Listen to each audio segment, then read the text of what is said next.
It is the vitalizing spark of the dynamic love portrayed in the original gospel of the Son of Man, divested of the Occidental dogmas and doctrines which have tended to make Michael's life bestowal a white man's religion.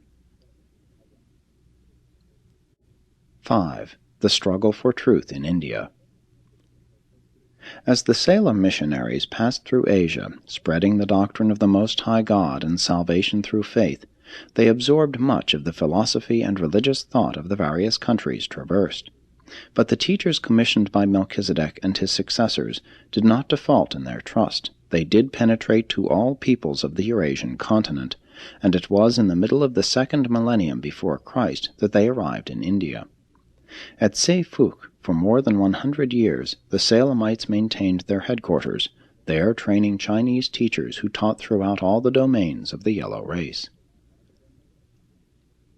It was in direct consequence of this teaching that the earliest form of Taoism arose in China, a vastly different religion than the one which bears that name today. Early or Proto-Taoism was a compound of the following factors. 1.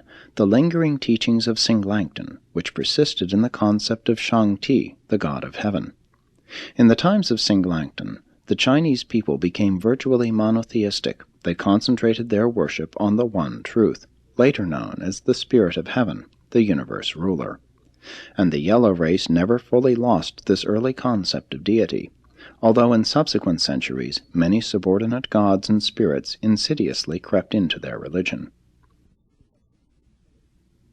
2. The Salem religion of a Most High Creator deity who would bestow his favor upon mankind in response to man's faith. But it is all too true that, by the time the Melchizedek missionaries had penetrated to the lands of the yellow race, their original message had become considerably changed from the simple doctrines of Salem in the days of Makaventa. 3. The Brahman absolute concept of the Indian philosophers, coupled with the desire to escape all evil. Perhaps the greatest extraneous influence in the eastward spread of the Salem religion was exerted by the Indian teachers of the Vedic faith, who injected their conception of the Brahman, the Absolute, into the salvationistic thought of the Salemites. This composite belief spread through the lands of the yellow and brown races as an underlying influence in religio-philosophic thought. In Japan, this Proto-Taoism was known as Shinto, and in this country, far distant from Salem of Palestine, the peoples learned of the incarnation of Makaventa Melchizedek, who dwelt upon earth that the name of God might not be forgotten by mankind. In China, all of these beliefs were later confused and compounded with the ever-growing cult of ancestor worship. But never since the time of Singlankton have the Chinese fallen into helpless slavery to priestcraft.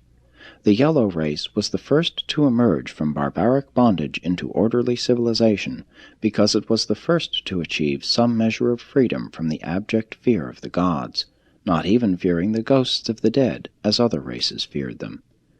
China met her defeat because she failed to progress beyond her early emancipation from priests. She fell into an almost equally calamitous error, the worship of ancestors. But the Salemites did not labor in vain. It was upon the foundations of their gospel that the great philosophers of 6th century China built their teachings. The moral atmosphere and the spiritual sentiments of the times of Lao Tzu and Confucius grew up out of the teachings of the Salem missionaries of an earlier age. 6. Lao Tzu and Confucius. About 600 years before the arrival of Michael, it seemed to Melchizedek, long since departed from the flesh, that the purity of his teaching on earth was being unduly jeopardized by general absorption into the older Urantia beliefs. It appeared for a time that his mission as a forerunner of Michael might be in danger of failing.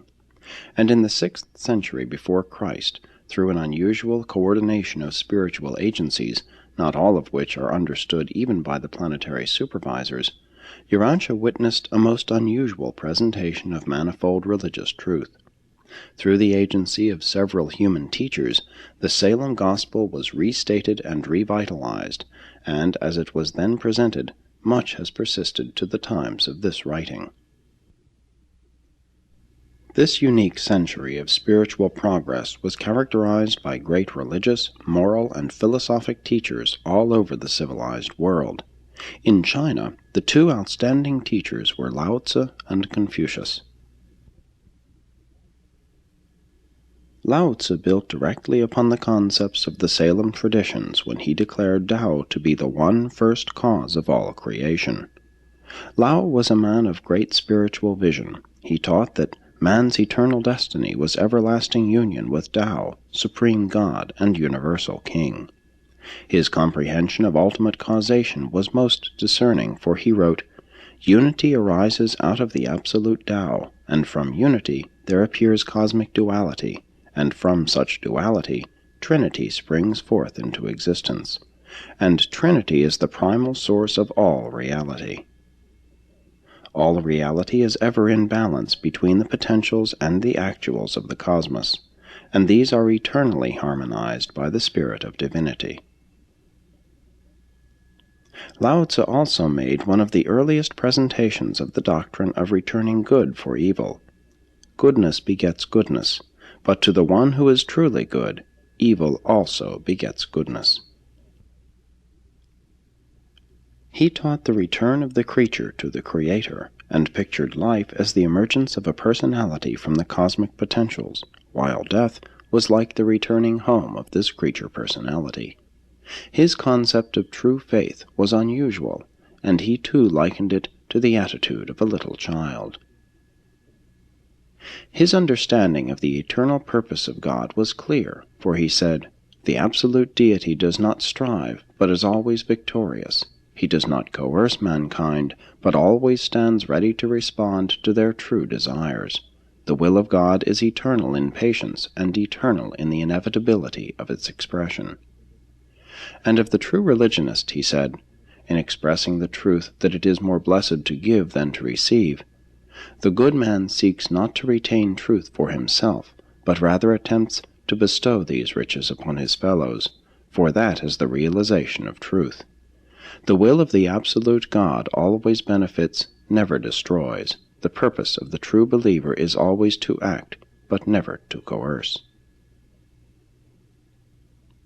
Lao's teaching of non-resistance and the distinction which he made between action and coercion became later perverted into the beliefs of seeing, doing, and thinking nothing. But Lao never taught such error, albeit his presentation of non-resistance has been a factor in the further development of the pacific predilections of the Chinese peoples.